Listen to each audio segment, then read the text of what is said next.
that it would be the same process as what had been achieved in their home markets, and they've all gone home now. I don't think there's a time in this period since I've been looking at it that telecoms has been more dynamic, and when a credit agency talks about dynamic, it's usually not a good thing. But some thoughts I want to share on structural separation and NGNs. Structural separation, I think we have to take into account a couple of things. One is alternative infrastructure investment, and that's cable companies.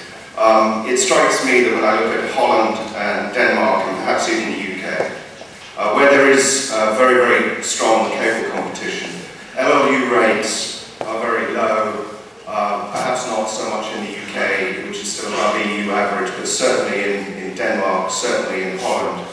And broadband penetration is some of the highest in Europe. It's 60–70%, and possibly full penetration will be reached very shortly.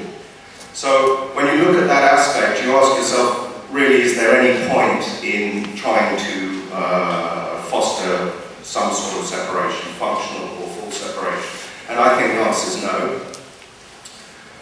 Just to speak very quickly about defining separation, if we're talking about full separation of the network, I think we would be looking at multi-notch downgrades to ratings for incumbents, because you're taking away the principal revenue-generating asset and hiding it off from the network. If we're talking about functional separation, again, I come back to the point that I think I'm not quite sure what it achieves. If you look in Italy, there is a strong case clearly for further broadband penetration. Rates are still relatively low, but the point is, the question we ask ourselves is, what is the cost of copper? What are the LLU rates? And how successful is competition in actually accessing customers?